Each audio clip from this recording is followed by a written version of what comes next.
Hi, welcome to Northern Lights and Insights. I'm Linda Hanner, and today I'm going to be interviewing Dr. Justin O'Brien.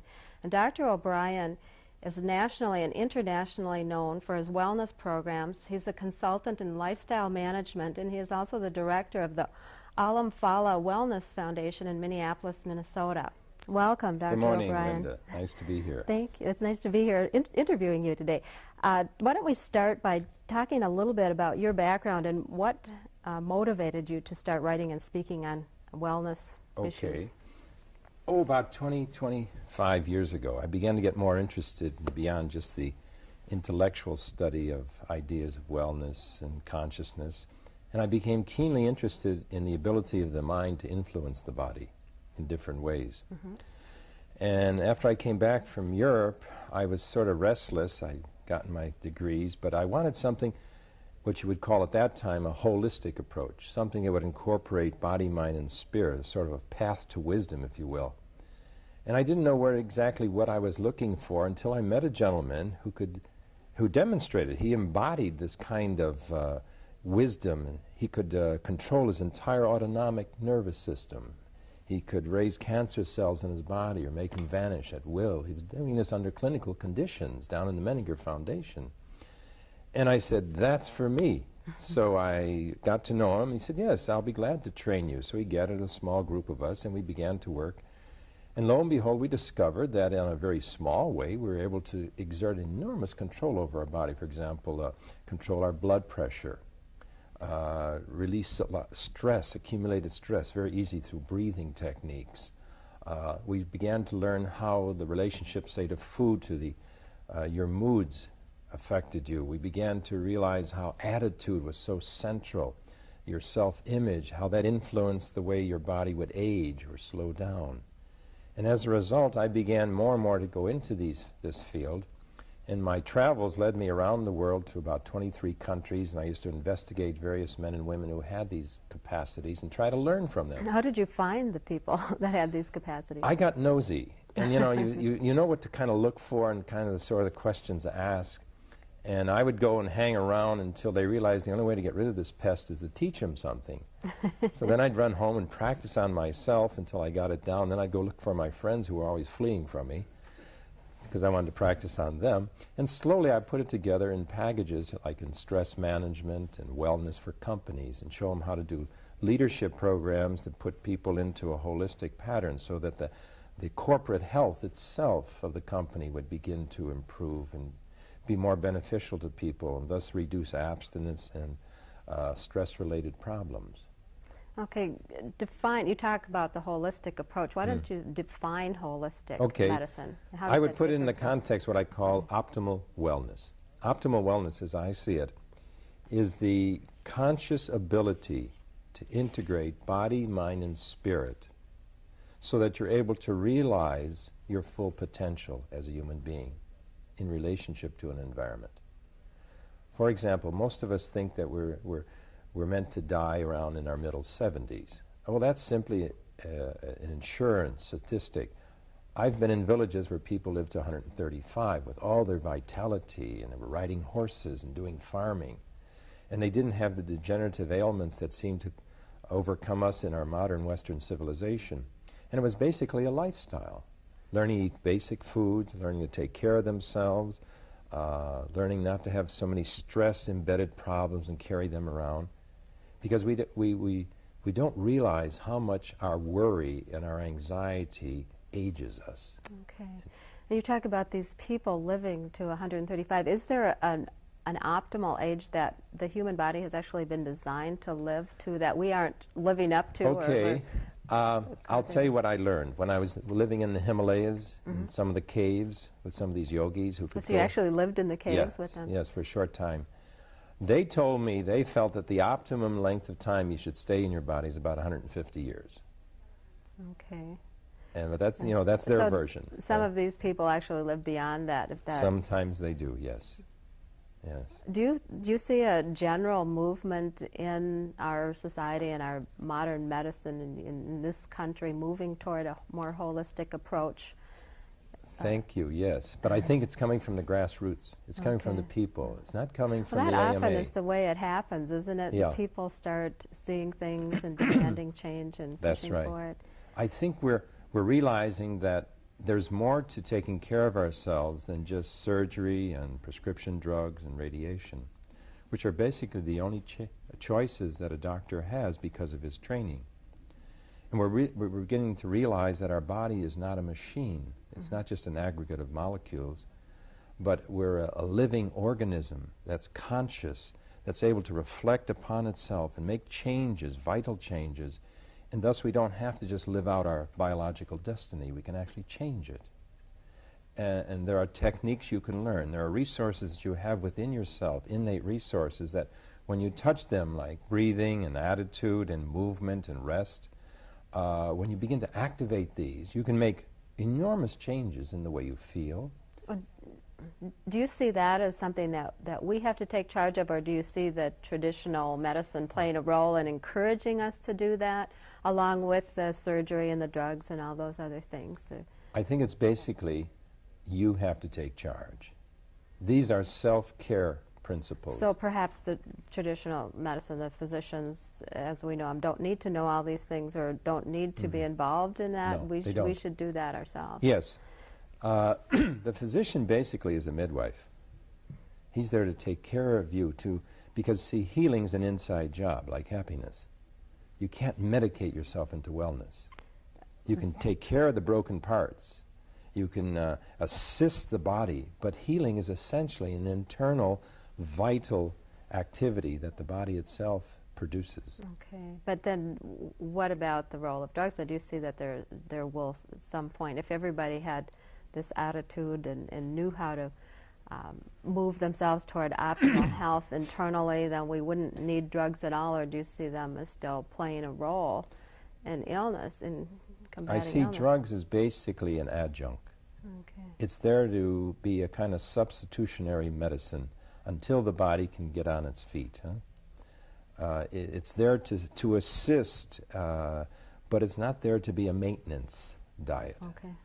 But then there are some illnesses like diabetes and some illnesses that require medication for a while. For stability. You think that people can learn to get along without drugs? I've seen it done. Any kind of disease then?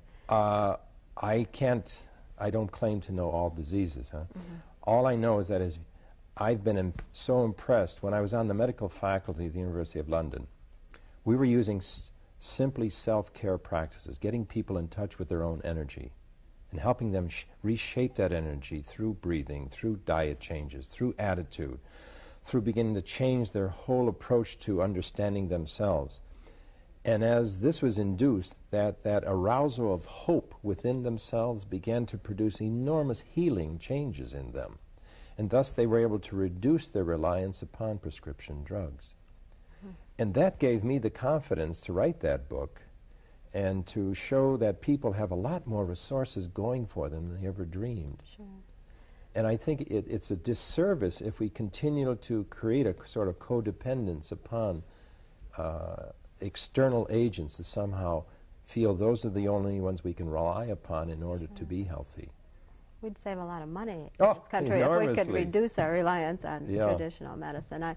I guess we would never be able to do away with the need for certain kinds of surgeries, or we'd always have the I think you have to keep that tradition. And, But the problem is that tradition has become a sort of monopoly.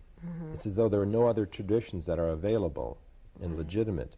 And yet there are. You can go, for example, there's a tremendous health tradition in the American Indian with their reliance upon natural ingredients like herbs. And in a way, though, aren't herbs drugs as well? A lot of your drugs are made from herbs and so forth. But the difference is that the herbal or the chemical content of a herb tends to be more compatible with the natural ingredients of the body. Okay. It doesn't seem to storm into the body to try to kill something. It's more to enhance the immune system rather than knock out the enemy. And in my scheme of things, it seems to me that the stronger you can build up your immune system, the less susceptible you are then to ailments and illness. Okay, well, yeah, that makes sense. So instead of defining wellness or health as the absence of disease, you define it as the robust vitality of an ever-growing human being. Okay. In your book, you talked a little bit about moving beyond the absence of disease into progressive wellness. Exactly. So, and how do you define progressive wellness? Can you just All constantly keep getting You and I are at healthier a and certain healthier? stage of our life, and we have a certain sense of how well we are. And we tend to think as we're getting older we have to go into decline. I mean, this is, I think, a cultural superstition that's imposed upon most people. And yet that's what it is. It's a superstition. What we have to do is reverse that. At any one time, we can increase and enhance our immune system. A recent series of tests were done, I believe, at Yale University, where they took a series of 70-year-old men and they began to give them simple exercises and change their diet over a period of 3 months, and then they grabbed a bunch of 20-year-olds and they discovered that the immune systems were virtually identical. I remember a woman coming to me who was very stiff. She couldn't bend and touch even her knees with her hands. And she wanted to get back her flexibility like she was at 18. And over a series of months, she did stretching, and she began to change her attitude to herself. And at the end of 6 months, she was able to put her hands flat on the ground. She was 92. So I've been so awed by the resilience of the body. Okay. So we're not genetically programmed to No. become ill, but we are genetically programmed to age. Yes, but you know that you can influence your genetic program consciously. Influence, That's but right. not permanently altered. No, I don't but- think you might be able to go to 3,000 yet, Linda. But you can change the vitality as you're growing older. Huh? Okay. You don't have to succumb to stiffness and loss of memory and fragility. This can be changed if you want to. So I see what we're talking about here is choices.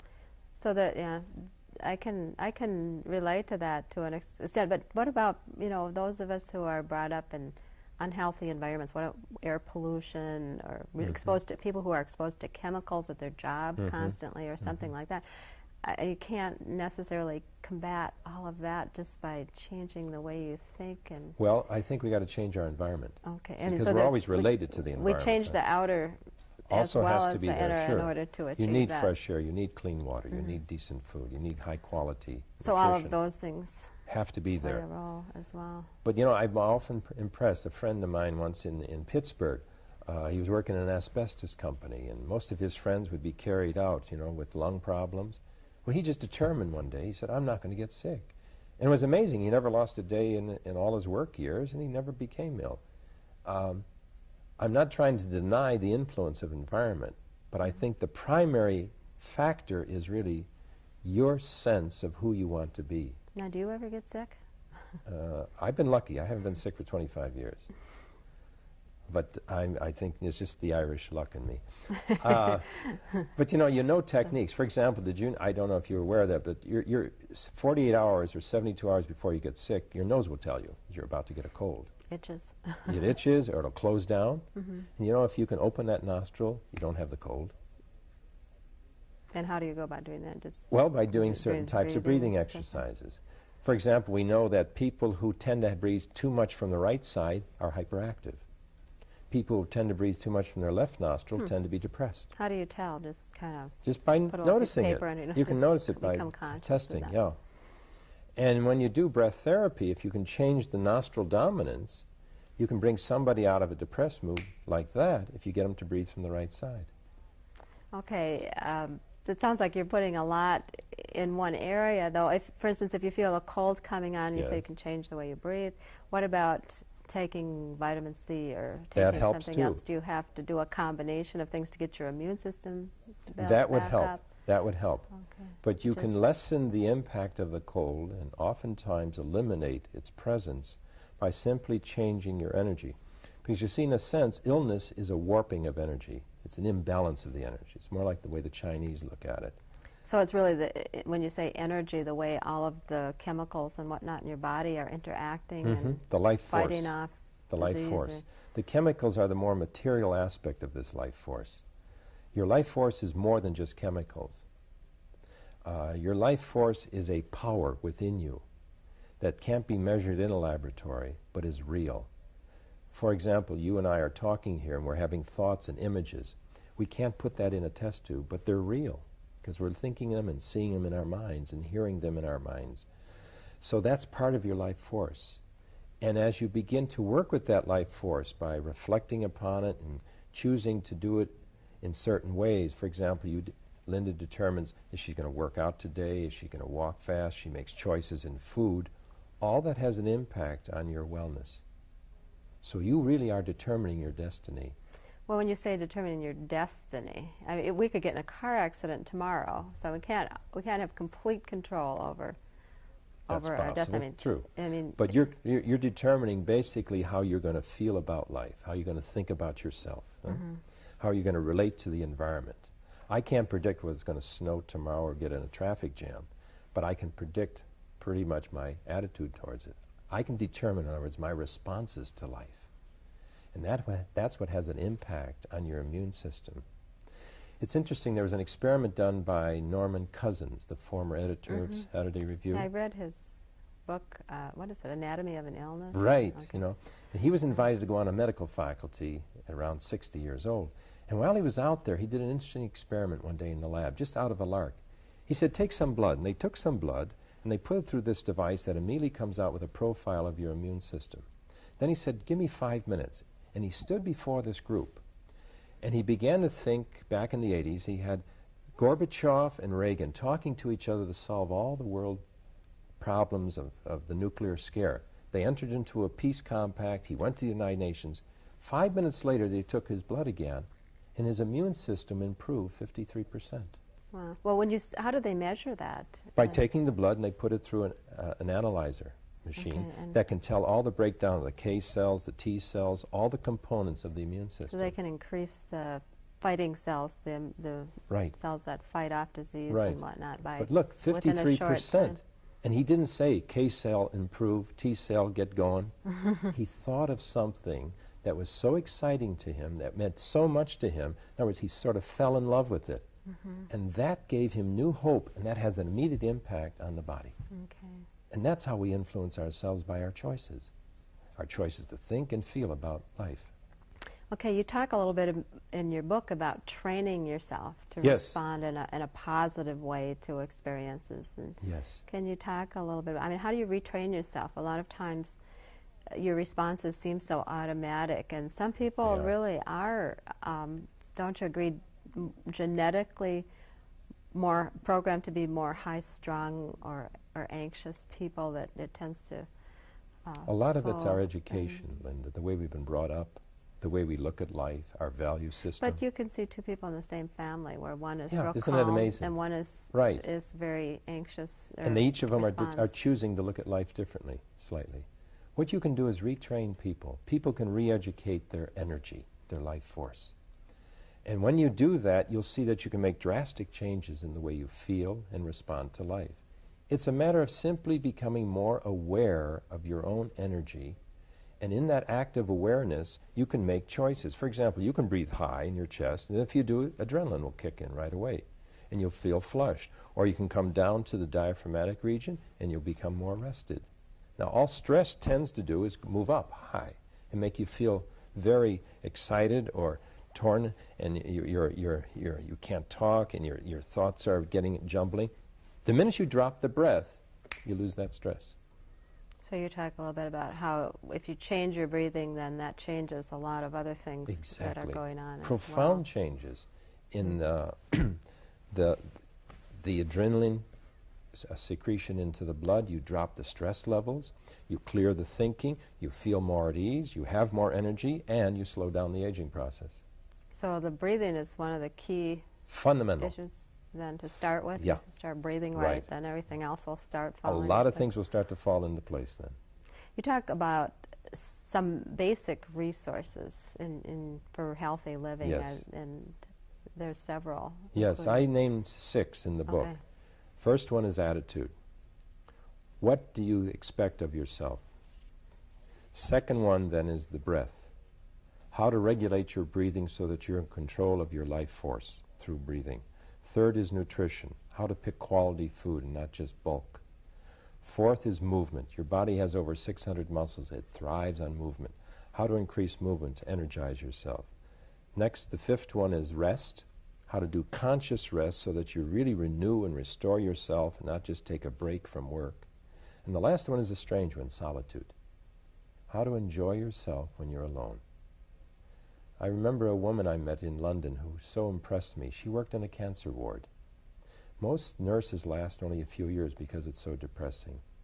And this woman was there over 20 years, and she was so cheerful. And I asked her one day, what's your secret? And she said, 20 years ago, my brother asked me to buy a house, a small cottage on the west side of London. And I go there on weekends, she said, and I sit among all my friends, the flowers and the birds, and I just dwell there. I gaze upon that beauty, and it restores me.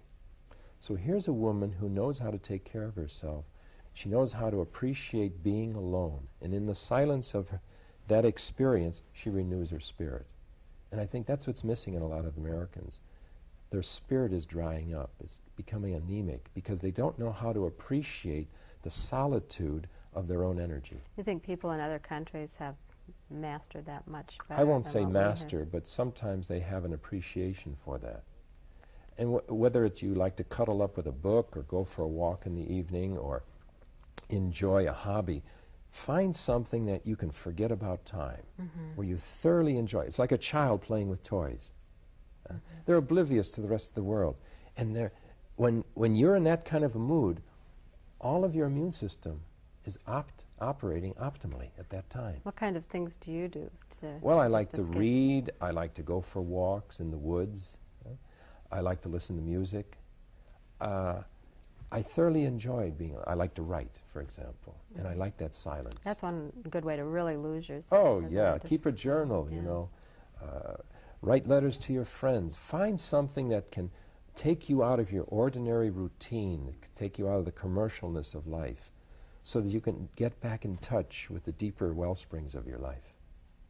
Now, in your book, you also mentioned a little bit about fasting as being able, a cleansing experience and good for the body, and yet there's sort of a negative attitude toward crash dieting and going without food for several hours or days at a time, that it's not really healthy. So how well, there are two ways I think you can fast, Linda. One, if you want to do it very seriously, is take a weekend when you don't have to be too active and make some fruit juices for yourself in the morning and make some vegetable juices for yourself in the afternoon. And just relax. Don't do a lot of work and take a day like that. It'll help revitalize the body. Another way is to don't eat after your evening meal and go all the way to the next morning, and you've got almost at least a 12-hour fast in right there. So just once occasionally, or doing that? Occasionally would help. And do it in warm weather, not during the winter, because your body needs to be warmed inside. And it's important then that you don't do it during the rainy season. So you're not recommending going for several days? No, I don't. That's too hard on the body for most of us. And we tend to be so active, and you want to pick a time when you can be kind of quiet. Okay. You talk a little bit also about meditation as being part of the normal human experience. And do we just, you feel, not take enough time to just sit and I think so. think? Or yes. Meditation is, it's a natural function of the mind. It likes to dwell on things, not by causing a lot of agitated worry, but simply to calmly go inside, to quiet down the body. And it's amazing, once you quiet down the body heals itself. It's very hard for the body to heal itself when we're active, because we've got the chemicals in the body flowing through us that increase our ability to be active. And meditation is a kind of withdrawing for a moment and just being at ease with yourself. And some people may identify it with prayer if they wish, but most of the traditions around the world that involve some meditation is simply a quieting down, a getting together with just your own energy and going in deeper to discover the treasures of your spirit. And it's a very beneficial thing. You feel renewed, you feel refreshed, it tends to clear the mind. Things that used to bother you may fall into place finally because you get a little detached from them. Okay, in overall, in everything that you talk about so much is moving toward greater health and wellness. But we all have to die at some point. Yes. So how do you, in a way, death is I mean, that the body is letting go of its health and letting go of its vitality spirit. and everything. And No, the vitality goes on. It's just not in the body anymore. so you believe in life after death. Oh, of course. But if people stay healthy all their lives, at what point does their body decide to give up? Well, usually, there's a tradition that I bumped into that sort of said that you decide when you want to depart. You decide, oh, now Yeah. I've lived my life. I've lived my life. Your heart just stops. And you decide, okay, it's time to depart, so you drop this outer garment and go on to whatever's waiting for you beyond. Smooth transition. It's a smooth transition, right. You talk also about lots of different exercises, and you demonstrate some of those or show diagrams of those. And do you think that the relaxation, the exercises, is sort of an essential thing too? Yes. Yes, because the body likes to move. And by moving the body in different directions and twisting here and there, whether it's aerobic running or swimming or bicycling or doing something vigorous, it tends to increase the vitality and make you feel more alive. It also breaks up patterns of tension that accumulate in the body because of the pressures and the demands of our work world. And it's amazing. Exercise can actually make you feel better even though you're tired, because it gets rid of a lot of the stagnant toxins that accumulate during the day. Well, you're talking more of the isometric type exercise. Isometric is excellent, vigorous. or isotonic. You can do things like weights, or you can do aerobic dancing, or you could do bicycling, or you could do cross-country skiing, or you could just do stretches. Stretches are so important, especially as we get older, because it strengthens where the ligaments and the muscles go into the joints, so that we don't get weakened as we grow older and fall and break a hip. Load-bearing exercises, jumping up and down, are very good for women because that increases the calcium in their bones. Your body grows most of its calcium. It doesn't get it from the outside. And if you don't use the bone, there's the old saying, if you don't use it, you lose it. And I think most of our bones get weak because we don't do load-bearing exercises with them. Okay. So it sounds like there's a lot of really positive things that we can do to make ourselves feel better and healthier. Exactly. That's what wellness is all So, about. We have so many more choices than the typical 3 that the physician comes up with, see? We decide, we set up our own lifestyle to create the kinds of future we want so we can benefit ourselves and our loved ones. Right. Well, I guess we're out of time, but it's been great visiting with you, and the book, The Wellness Tree, has a lot of real positive approaches to wellness. I want to thank all of you for joining us for Northern Lights and Insights. This has been an interview with Dr. Justin O'Brien, the author of The Wellness Tree.